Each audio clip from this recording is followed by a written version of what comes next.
ഹരേ കൃഷ്ണ. എല്ലാവർക്കും മാധവത്തിലേക്ക് സ്വാഗതം. നമുക്കെല്ലാവർക്കും ഒരിക്കലെങ്കിലും ഉണ്ടായിട്ടുള്ള ഒരു പ്രശ്നമാണ് കണ്ണുദോഷം എന്ന് പറയുന്നത്. നമ്മൾ പറയും കണ്ണ് കിട്ടിയതായിരിക്കും എന്ന് പറയും, ഇല്ലേ? ചില കുഞ്ഞുങ്ങളൊക്കെ നിർത്താതെ കരയും. അപ്പോൾ പറയും കണ്ണ് കിട്ടിയതാണ്, ഒന്ന് ഒഴിഞ്ഞിട്ടോളൂ എന്ന് പറയും.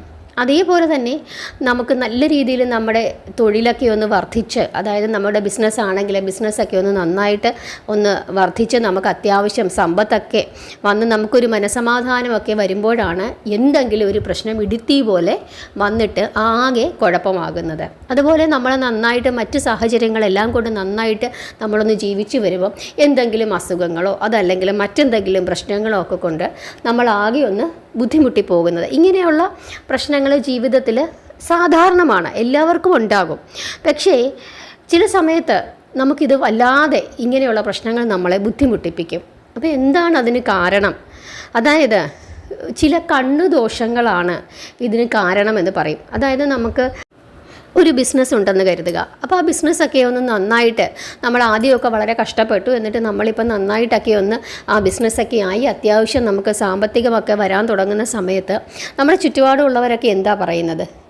ഇപ്പോൾ രക്ഷപ്പെട്ടു, ഇപ്പോൾ എന്താ കുഴപ്പം, ഇപ്പോൾ നിറച്ച് കാശാണ്, ഇപ്പോൾ അത് മേടിച്ചു, കാറ് മേടിച്ചു, ഇതേ പുതിയ ഫ്രിഡ്ജ് മേടിച്ചു, ഇപ്പോൾ പരമാനന്ദമാണ്, വലിയ സുഖമാണ് എന്ന് പറയും. അതുപോലെ ചില കുട്ടികൾ നന്നായിട്ട് പഠിക്കുമ്പോൾ ആളുകൾ പറയും മിടുക്കനാണ്, നന്നായിട്ട് പഠിക്കും, ഒരു കുഴപ്പമില്ല, ഉടനെ തന്നെ ജോലിയൊക്കെ കിട്ടും, പഠിച്ചങ്ങോട്ട് ഇറങ്ങിക്കഴിയുമ്പോൾ കണ്ടോണം ഉടനെ ജോലി കിട്ടും, നമ്മുടെ വീട്ടിലുള്ള പിള്ളേർ പഠിക്കുകയില്ല, കണ്ടോ അവരെ കണ്ട് പഠിക്കുക, ഇങ്ങനെ പറയും.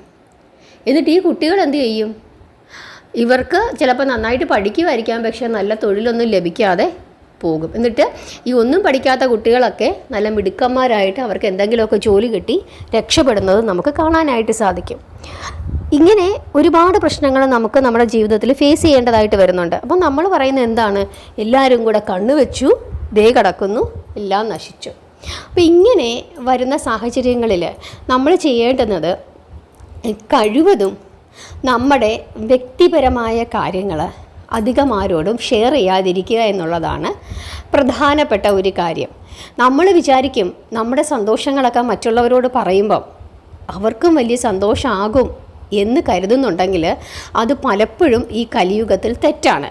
കാരണം അവർ നമ്മുടെ മുമ്പിൽ സന്തോഷം അഭിനയിക്കുക മാത്രമായിരിക്കും പലരും ചെയ്യുന്നത്. എന്നിട്ട് മാറിയിരുന്നിട്ട് അവരവരുടെ ദുഃഖസ്ഥിതിയെപ്പറ്റി ഓർത്തിട്ട് ഇങ്ങനെ പരിതപിക്കും. അപ്പോൾ ഇതൊരു കണ്ണുദോഷമായി നമ്മളിലേക്ക് പതിക്കാനുള്ള സാധ്യത വളരെയധികമുണ്ട്. അപ്പോൾ അതുകൊണ്ട് കൂടുതലും നമ്മൾക്ക് പേഴ്സണലായിട്ടുള്ള കാര്യങ്ങൾ, ചില കാര്യങ്ങൾ നമ്മൾ പറയില്ല, ചില കാര്യങ്ങൾക്ക് ഒരു രഹസ്യ സ്വഭാവം വേണം. ആ രഹസ്യ സ്വഭാവം നിങ്ങൾക്ക് വേണ്ടിയിട്ടാണ് അങ്ങനെ ചെയ്യുന്നത് എന്ന് വിചാരിക്കുക. അത് നമ്മൾ അങ്ങനെ കാത്തു വെക്കണം. നമ്മുടെ ചില കാര്യങ്ങൾ, എല്ലാ കാര്യങ്ങളും ഒന്നല്ല, പക്ഷെ ചില കാര്യങ്ങൾക്ക് ഒരു രഹസ്യ സ്വഭാവം നമ്മൾ വെക്കണം. അതുപോലെ നമ്മുടെ കുട്ടികളുടെ കാര്യമൊക്കെ ആയാലും പിന്നെ മിടുക്കനാണ്, അവൻ എല്ലാത്തിനും 100 ഇങ്ങനെയൊക്കെ നമ്മുടെ സന്തോഷം കൊണ്ടായിരിക്കാം നമ്മൾ മറ്റുള്ളവരോട് പറയുന്നത്. പക്ഷെ അധികം അങ്ങനെയൊന്നും പറയാതിരിക്കുന്നതാണ് നല്ലതെന്നാണ് എനിക്ക് പേഴ്സണലി തോന്നിയിട്ടുള്ളത്. കുഴപ്പമില്ല, അത്യാവശ്യം പഠിക്കും, ഇങ്ങനെ പറഞ്ഞങ്ങ് പോവുക. അതല്ലാതെ ഒത്തിരി അങ്ങ് പുകഴ്ത്തി ആ കുഞ്ഞിൻ്റെ ഒരു ഭാവി കൂടി നമ്മൾ ഇല്ലാതാക്കരുത്. കാരണം പലപ്പോഴും നമ്മൾ കാണുന്നതാണ് നന്നായിട്ട് പഠിച്ചപ്പോൾ നമ്മൾ പറയില്ല, ഈ കുട്ടിയോ എന്ത് മിടുക്കനായിരുന്നു, ഇവന് കുഞ്ഞിലെ നന്നായിട്ട് പഠിക്കുമായിരുന്നു, ക്ലാസ്സിലൊക്കെ ഫസ്റ്റ് ആയിരുന്നു, എന്ത് പറ്റുമോ എന്തോ, ഇപ്പം ഒന്നും പഠിക്കാത്തതേ അവനൊക്കെ നല്ല നിലയിലായി, ഇവൻ ഇന്നും ഒരു PSCക്ക് വേണ്ടി ട്രൈ ചെയ്തുകൊണ്ടിരിക്കുന്നു, ഒരു ഗവൺമെൻറ് ജോലിക്ക് വേണ്ടി ഇങ്ങനെ PSC എഴുതിക്കൊണ്ടിരിക്കുകയാണ്, ഇതുവരെ കിട്ടിയില്ല. അപ്പോൾ അവരങ്ങ് നിരാശ ബാധിക്കുന്ന അവസ്ഥയിലേക്ക് കുട്ടികൾ പോകും. കാരണം ഇവർ നന്നായിട്ട് പഠിക്കുന്ന കുട്ടികളായിരുന്നപ്പോൾ അവർക്കതിനനുസരിച്ചിട്ട് ഒരു നിലയിലെത്താൻ പറ്റാത്ത ഒരു ബുദ്ധിമുട്ട് വരും. ഒന്നും പഠിക്കാതെ തോറ്റു കിടന്നവരൊക്കെ എവിടെയെങ്കിലുമൊക്കെ ഏതെങ്കിലും വിദേശ രാജ്യങ്ങളൊക്കെ പോയി രക്ഷപ്പെട്ട് ഇവരുടെ മുമ്പിലൂടെ വലിയ ആളുകളായിട്ട് ഇങ്ങനെ നടക്കുന്നത് കാണുമ്പോൾ ഇവർക്ക് മാനസികമായിട്ട് ബുദ്ധിമുട്ടുണ്ടാവുകയും ഇവർ അവരിലേക്ക് തന്നെ ഒതുങ്ങുന്നതായിട്ട് കാണാനും നമ്മൾ സാധിക്കാറുണ്ട്. പലപ്പോഴും ഇതൊക്കെ നമ്മുടെ ചുറ്റുപാട് നടക്കുന്ന കാര്യങ്ങളാണ്. അപ്പോൾ നമ്മൾ എന്താ ചെയ്യേണ്ടത്? ഇപ്പോൾ നമ്മൾക്ക് അങ്ങനെ എന്തെങ്കിലും ഒരു ദോഷം ബാധിച്ചിട്ടുണ്ട് എന്ന് നമുക്ക് തോന്നുന്നുണ്ടെങ്കിൽ നമ്മൾ ചെയ്യാനുള്ളത് ഒരേ ഒരു കാര്യമേ ഉള്ളൂ, ഹനുമാൻ സ്വാമിയെ ഭജിക്കുക. ഹനുമാൻ സ്വാമിയെ നിരന്തരം ഭജിച്ചുകൊണ്ടേയിരിക്കുക. എല്ലാ ചൊവ്വാഴ്ചയും ശനിയാഴ്ചയും ഹനുമാൻ സ്വാമി ക്ഷേത്ര ദർശനം നടത്തുക. അതുപോലെ തന്നെ ഹനുമാൻ സ്വാമിക്ക് നമ്മൾ ക്ഷേത്രത്തിലാണെങ്കിൽ വെണ്ണ നൈവേദ്യമായിട്ട് സമർപ്പിക്കുക. എന്നിട്ട് ഇപ്പോൾ ആർക്കാണോ ഒരു ദോഷം ബാധിച്ചിരിക്കുന്നുവെന്ന് നമുക്ക് തോന്നുന്നത്, ആ വെണ്ണ നൈവേദ്യമായിട്ട് അവിടെ സമർപ്പിച്ചിട്ട് ആ വെണ്ണ, ഇപ്പോൾ ആ കുട്ടിക്കാണെങ്കിൽ ആ കുട്ടിയുടെ പേരും നാളും പറഞ്ഞ് വെണ്ണ നൈവേദ്യമായിട്ട് ഭഗവാനെ സമർപ്പിച്ചിട്ട് ആ വെണ്ണ മേടിച്ചുകൊണ്ട് വന്നിട്ട് ഈ കുട്ടിയെ കൊണ്ട് തന്നെ കഴിപ്പിക്കുക. അത് മറ്റുള്ളവർക്കൊന്നും കൊടുക്കണ്ട. ആർക്കാണോ നമ്മൾ ചെയ്തത് ആ ആൾ തന്നെ ആ വെണ്ണ കുറേശ്ശെ ഭക്ഷിക്കാനായിട്ട് അവർക്ക് കൊടുക്കുക. പ്രാർത്ഥനയോടുകൂടി അങ്ങനെ ചെയ്യുക. ഈ കണ്ണുദോഷം എന്ന് പറയുന്നത് സത്യമാണ് കേട്ടോ. അത് എനിക്ക് ഒരുപാട് അനുഭവങ്ങൾ ഉണ്ട്. മറ്റുള്ളവരുടെ അനുഭവങ്ങളും എനിക്ക് തോന്നാറുണ്ട്. ഇങ്ങനെ നല്ലതാണെന്ന് എല്ലാവരും പറഞ്ഞു ദേ ഇപ്പം എല്ലാം പോയി. അത് ആളുകൾ ഇങ്ങനെ പറഞ്ഞുകൊണ്ടിരിക്കുന്നതാണ്. അങ്ങനെ പറഞ്ഞ് അതൊരു നന്മയല്ല.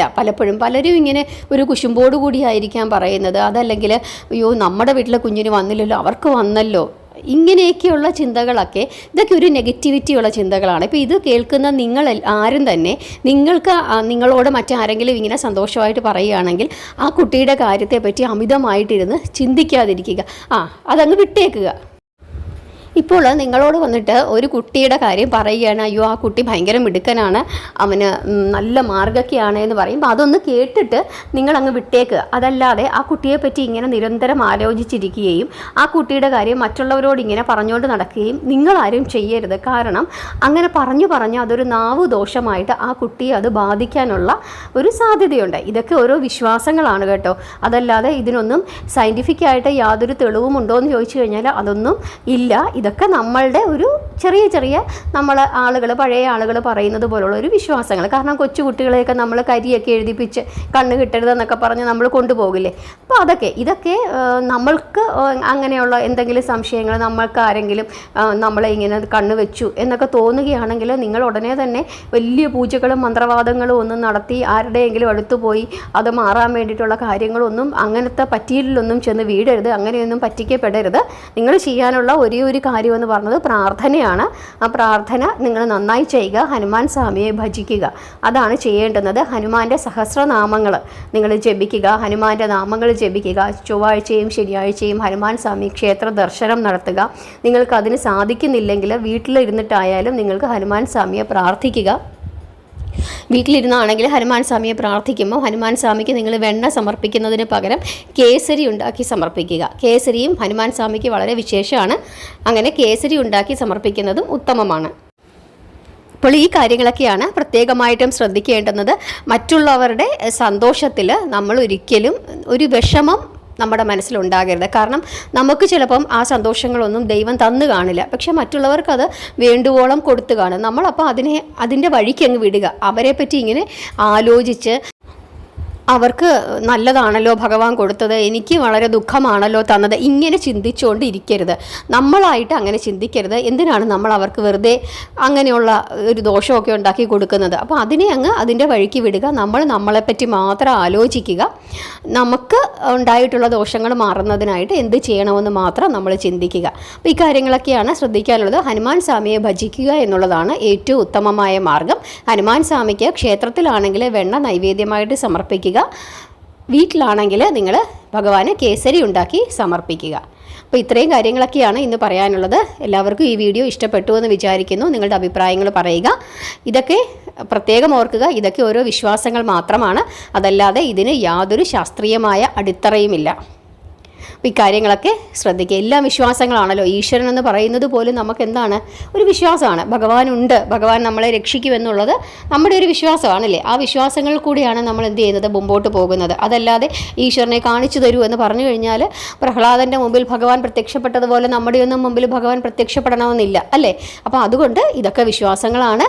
മറ്റുള്ളവർക്ക് ബുദ്ധിമുട്ടുണ്ടാക്കാത്ത രീതിയിലുള്ള വഴിപാടുകളും പ്രാർത്ഥനകളുമായി നമുക്ക് മുമ്പോട്ട് പോവുക എന്നുള്ളതാണ് നമ്മളെ സംബന്ധിച്ചിടത്തോളം നമുക്ക് ചെയ്യാനുള്ളത്.